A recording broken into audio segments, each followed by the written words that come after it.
And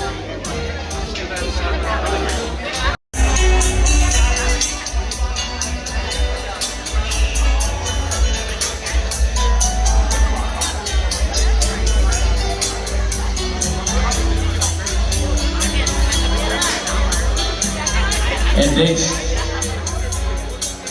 Melanie Yang. ให้กำลังใจคะแนนน้อยๆเมลิเยียงมาในชุดลาวใหม่มอดจะอยู่ใส่ออกงานสโมสรที่เลี้ยงต่างๆ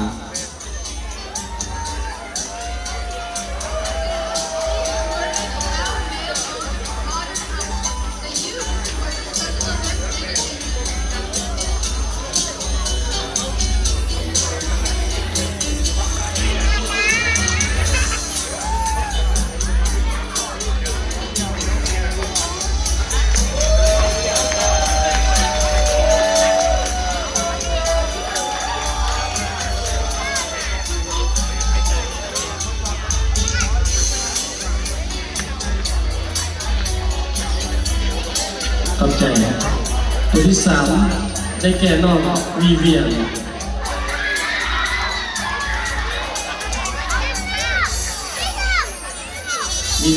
มาในสุดไม้ลายขึ้นเมืองลาวใส่ออกงานแสดงก่อนและงานราตรีสโมสรต่างๆ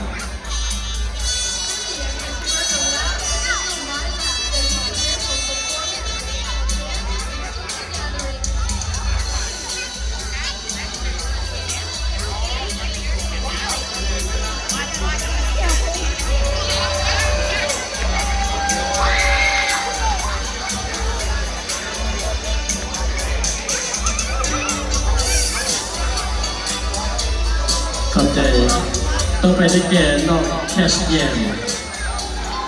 อันนี้เบาๆลูกน้อยอะไรมาในสุดหมายราบพี่เมืองใส่ออกงานกิจเลี้ยงและงานราตรีสโมสร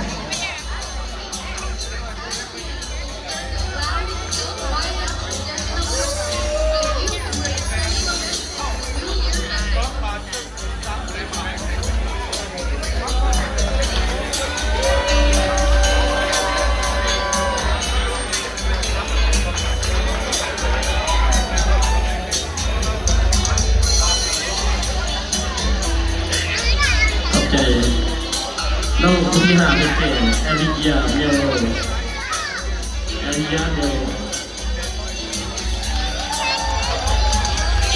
มาในสุดใหม่ล่าที่เรียนใส่ออกกันที่เรียน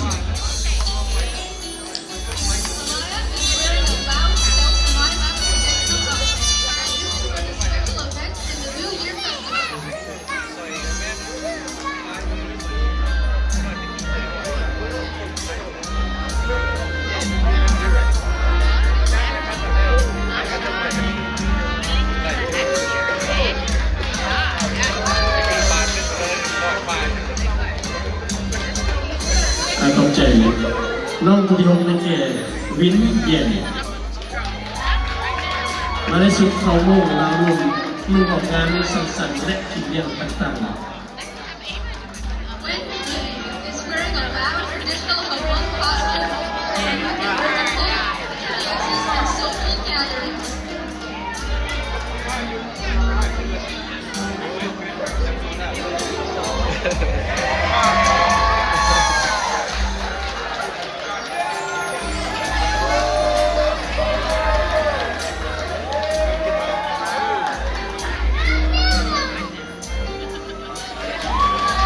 ขอบใจ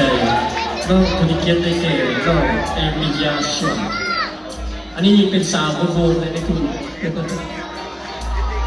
มาในสุดลาวล่ะไซวอนออกงานสังสรรค์ต่างๆ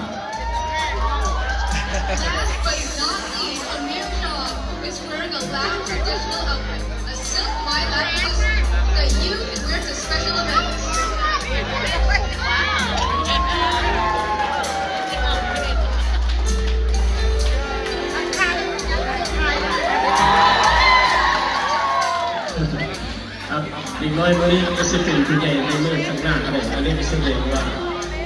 คนแม่แล้วคนที่สละเวลาให้ลูกหลานมันรู้ความเป็นคนหนึ่งคนนั้นทุกอย่างใจ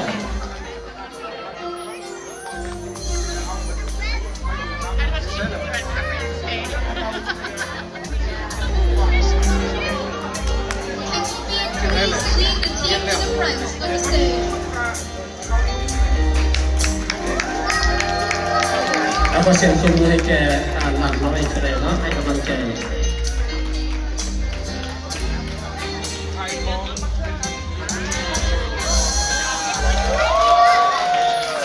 เอาสั่งภาพเก็บไว้ผ่านไปเป็นภาพตัวงามในประทับใจอันนี้สมไทยที่เก่าตอนปีใหม่ในคำนี้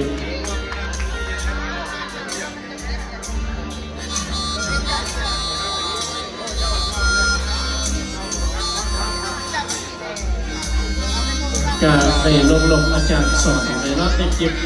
เพื่อช่วยให้แก่หลังน้อยของการนี้กับโมเมนต์ที่ว่ายิ่งใหญ่อะไรแล้วก็เป็นกำลังใจหรือว่าให้น้องน้อยเขามีกำลังใจอันนี้เป็นอาจารย์เป็นผู้ฝึกสอนมาน้องน้อยของเราอันนี้ Next up, the Executive Director Bernie Pomeros will be handing gifts to the small models.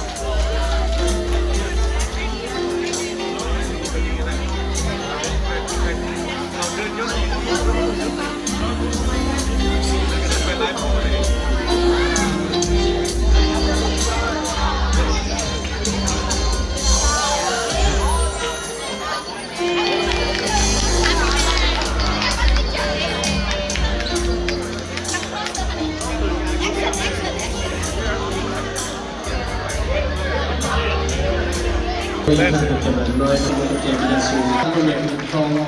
สิ่งใดสละเวลาให้แก่ลูกน้อยมาทำอย่างนั้นเป็นการรักษาที่ต่อไปดีนะครับเด็กน้อยในวันนี้เป็นผู้ใหญ่ในเวลาอันนี้จะเป็นสาวเป็นเบาเป็นแทนเขาก็จะร่วมหายไปฉากไปกันเลย